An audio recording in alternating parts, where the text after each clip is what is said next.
think that we as a society and me would get tired of seeing all these TikTok dramas, especially people getting on there for clout who are seem to have like narcissistic tendencies and like lack of empathy or just lack of common sense. But you know what? I'm not tired of it. And today we're actually going to be going over the TikTok drama Kendra, I fell in love with my psychiatrist and he kept me anyway. The woman who took TikTok by storm and is honestly still doing it. We're going to do it in parts because Mama's tired. But this is Fits of Banter with Antoinette, and we talk about TikTok drama, YouTube drama, reality TV, basically any type of drama. And I just want you guys to remember this is for educational purposes, but for like tea. Like content like this, please make sure that you like and subscribe because we're on our road to 1K. But you know what? Let's get into this drama. Part one. Ooh, that was part two. Part one. Okay. Just a little bit of a preface. Kendra is somebody who I feel like is deeply unwell, but not in the way that a lot of people think. A lot of people think that she's manic. And you know what? You can get in the comments and say what you guys think. I think that she is somebody who's out for revenge. Let's get into it. I fell in love with my psychiatrist, and he knew, and he kept me until I had the strength to leave after 4 years. Here it is, part one. So I decided to go back on ADHD meds after many years of being off of them. I was on them in my early 20s to help me get through college. And then I went off of them because they just weren't like, the side effects were too much over the benefits. But then in my late 20s, I read this book, Taking Charge of Adult ADHD, and it absolutely changed. One small note, I do have ADHD, and I actually have read that book, and it is actually quite good. I think that's the one thing that I'm going to agree with her on. Changed my life. For my fellow ADHDers, there's so many good things in here. And the biggest thing that I took away was that it's very important for ADHDers to be on meds.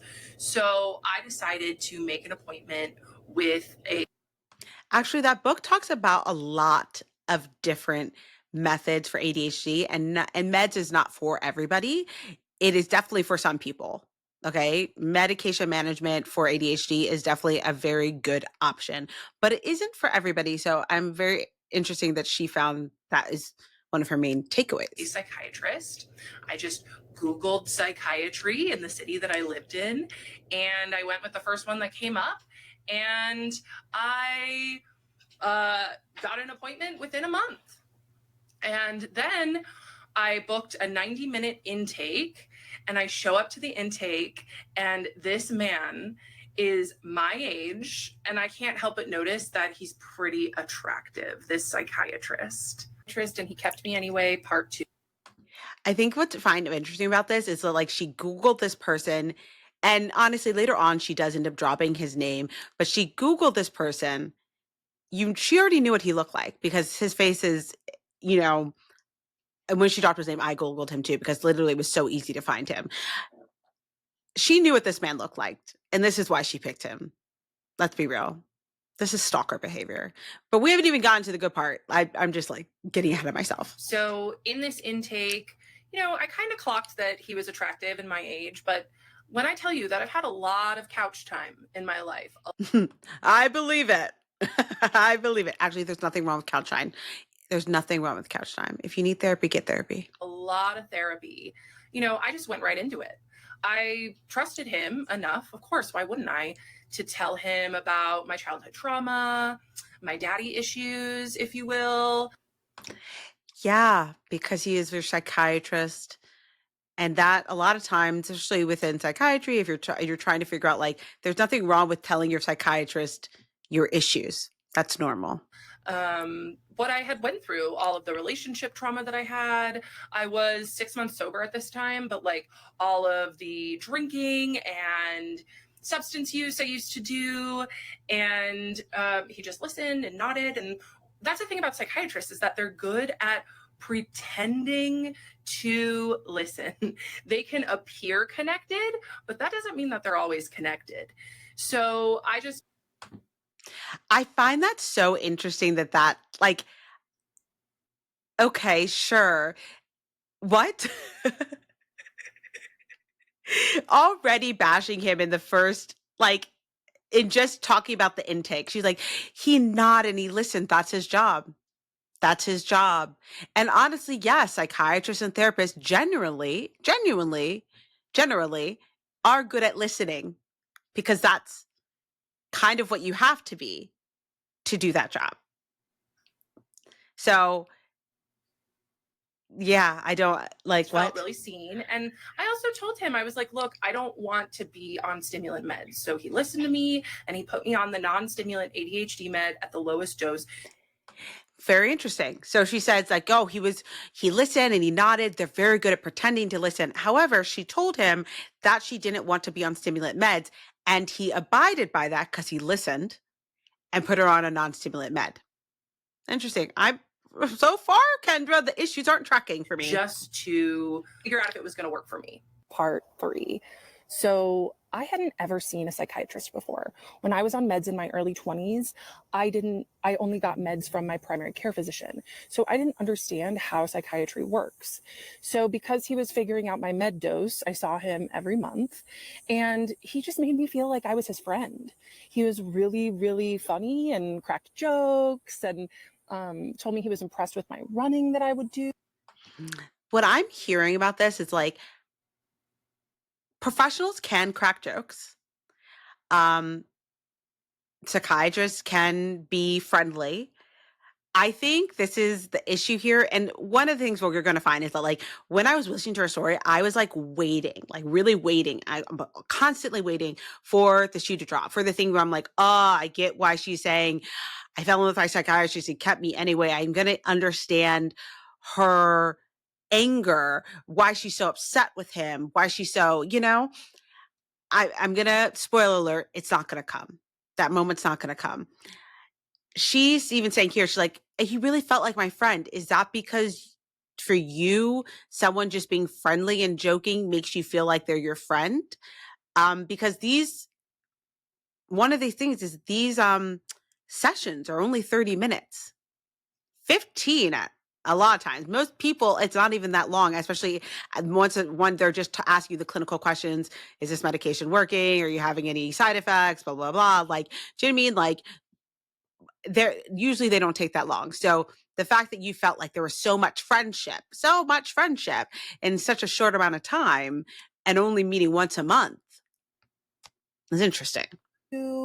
And yeah, so of course I loved the attention that I got from him. And it was there it is.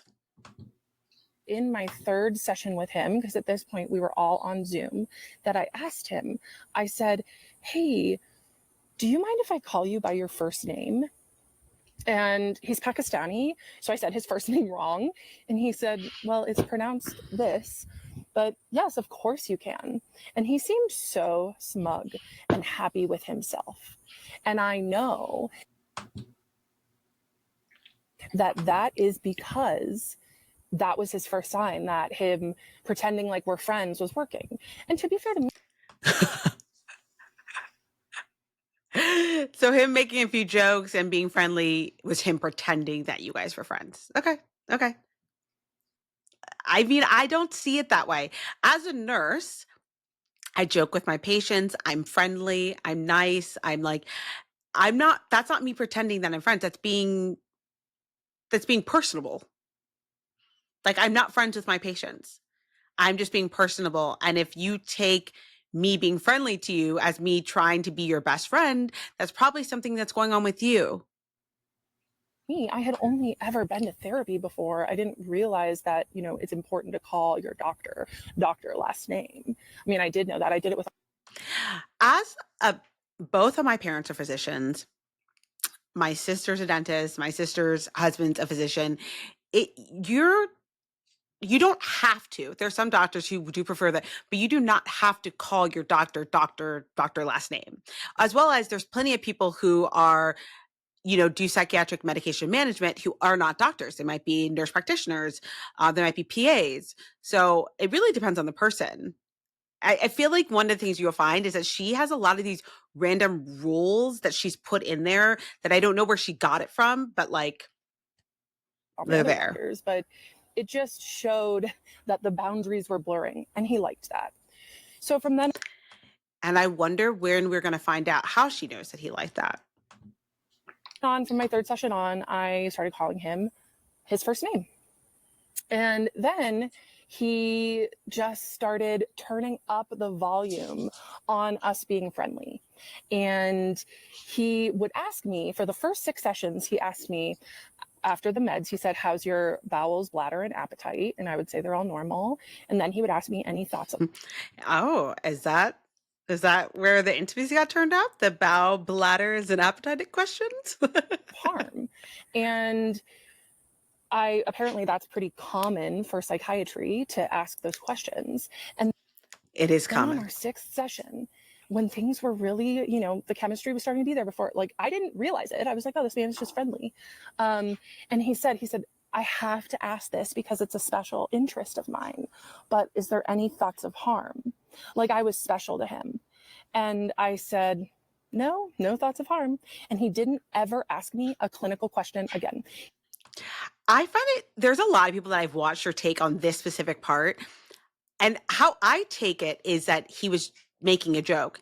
He's like, oh, it's a special interest of mine. Because I don't know a lot of psychiatrists where their special interest or their specialty is specifically suicidality. So he just was asking because it's probably the 6th time he's asked you. And each time you have said that you have no thoughts of harm. So it's pretty much by the 6th week, especially stuff like if a medication is going to cause suicidal thoughts, then a lot of times that happens within the first couple weeks. By the 6th week, if you are not having those suicidal thoughts, you're probably not going to have that symptom or that symptom of that medication. That can happen for some people.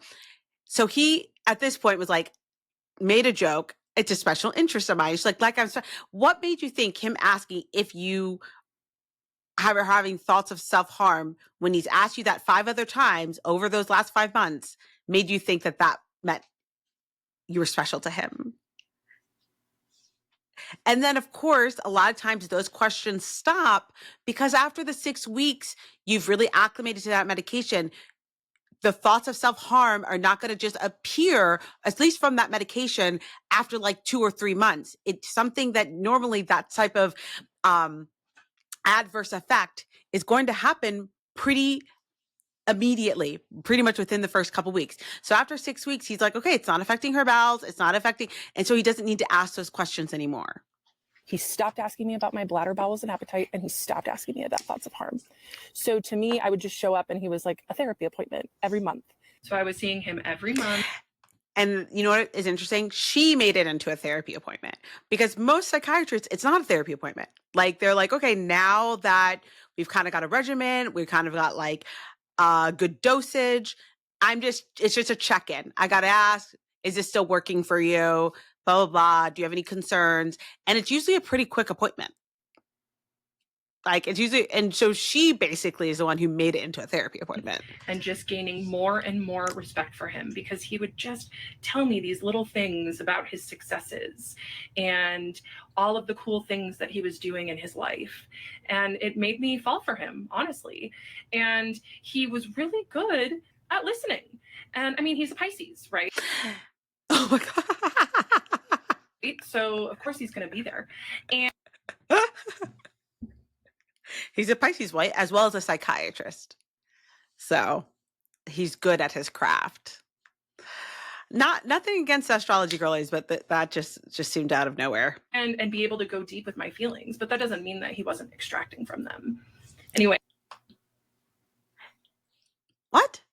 So he was going deep with her feelings because she was bearing her soul because it was a psychiatry appointment, which a lot of times, like, I've had, therapists before where that is where, the real work is done. I've had psychiatrists before where, like, yes, maybe I will go deeper into some things that are going on in my life, mostly usually to talk about like if I want a medication change or if I want like, you know what I mean? So I might be going into kind of what's happening, how I'm feeling, so they can kind of understand and figure out like, is this something that they think a med will help with? Is there something they think it's like my medication's not working? You know what I mean? Like, but in no way, and I think this part is just like very important for people to understand, even for me as a nurse, in no way am I getting or extracting from my care for a patient. I'm not getting something out of that. I'm, if anything, things are being taken away. Yes, we chose these careers, and there's like obviously there is a affinity for wanting to help people in that way, but it's not helping me. I'm not extracting from those feelings. Like, so it's just very interesting that she felt like and I don't fully understand what she means by like he was extracting from me.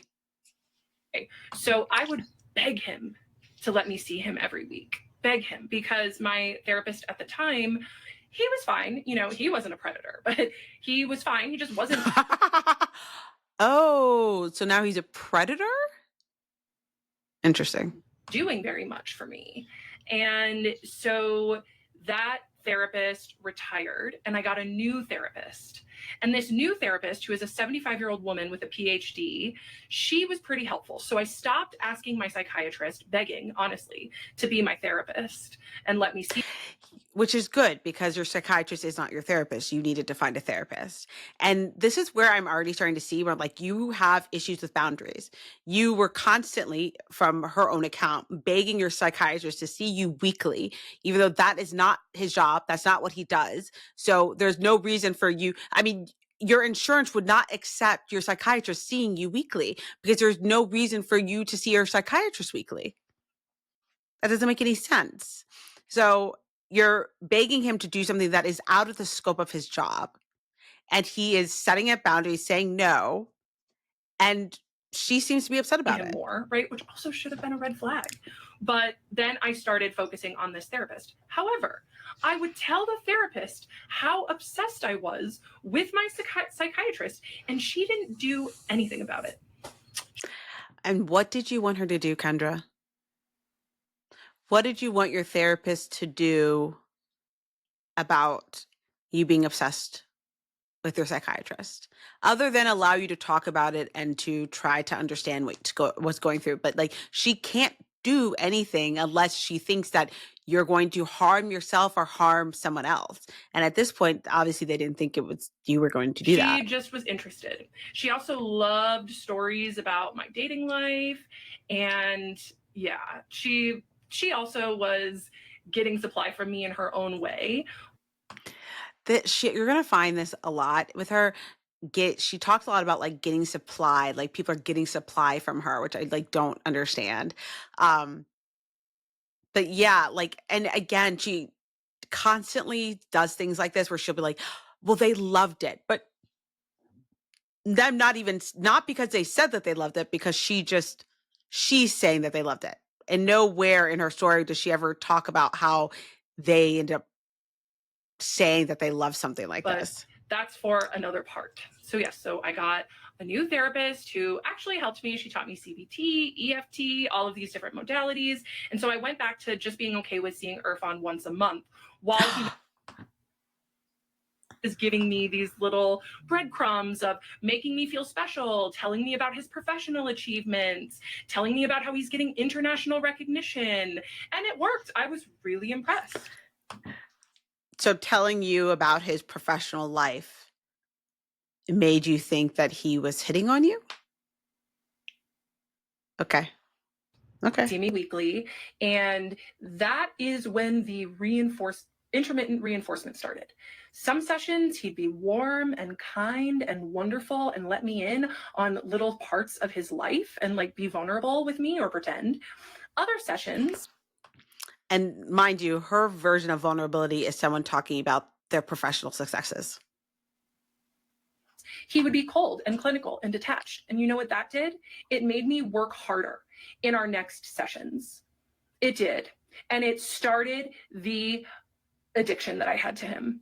100%. And he knew exactly what he was doing. This man gives lectures on trauma and attachment theory. He used his psychiatric training to manipulate me and get me hooked. And guess what? It worked. Feels a bit dramatic, Kendra.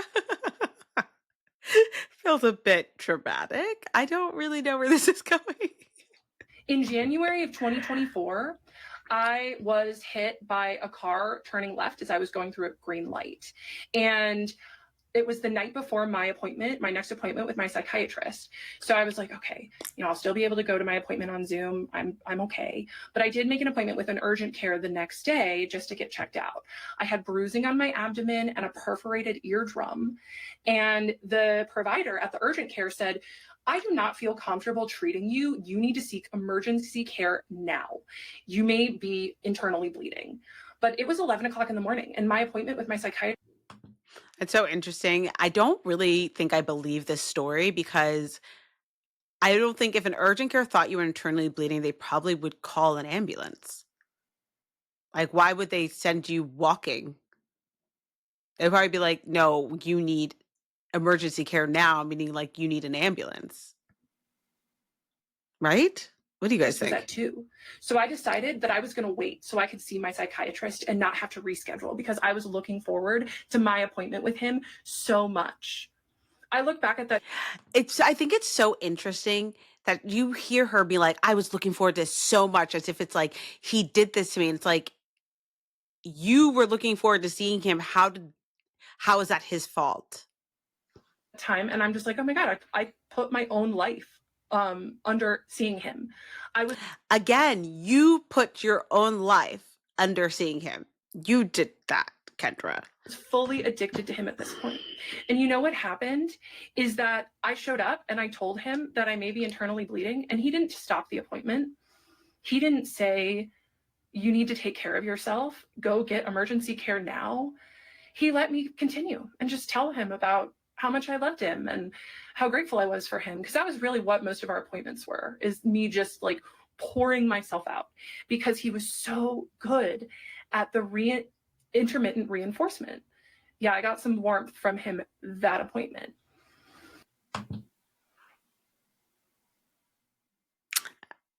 I feel like she's not a good historian. I don't. There's some things that she says later on that makes it seem like, wait, so you just started telling him all the stuff about you liking him, but she says now that she's been telling him how much she appreciates him. But it's like, what exactly were you saying? That's what I wonder. But still giving her the benefit of the doubt on some things. So that was January 2023. And I also told my therapist about this. She said nothing. See him, that's when he really started turning up the intimacy in our appointments. However, he was really smart and knew the professional lines like the back of his hand. So he had boundaries. Ooh. So he would comment on my appearance, but not compliment my appearance. So I would come on. This is very interesting, this part, because that is really something that, especially a psychiatrist, especially when stuff like depression or anxiety or anything with mental health can really come out, or if you are manic, can really come out in somebody's appearance. So he's noticing, oh, I noticed you changed your hair, or I noticed you're wearing baggier clothes, or, that's also a way to see what is your response to that, because then maybe you're going to say something about why you've made those changes, which can have insight into your mental health. Screen, and he would say, oh, you curled your hair. Or I would come on screen and he would say, oh, you're wearing glasses. And of course I felt seen and excited that he was noticing these things about me. I didn't realize at this time that he had feelings for me too. Oh God.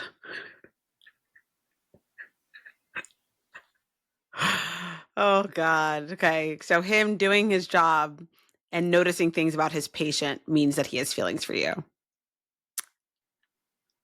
Okay. Thought I was holding them all by myself. So I was so excited when he noticed my glasses that I ran and showed him my other pair. And he said, I prefer turtle shell glasses. So even though I usually wear contacts, I'm wearing these turtle shell glasses in these videos because I just in case he sees them ever. He'll see me in his favorite classes. He did tell me he likes the turtle shell. Anyway, it was just inappropriate things. Do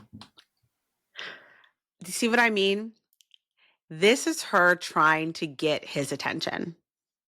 This feels definitely like her trying to get his attention. Also, when I did look him up, he wears tortoise shell glasses.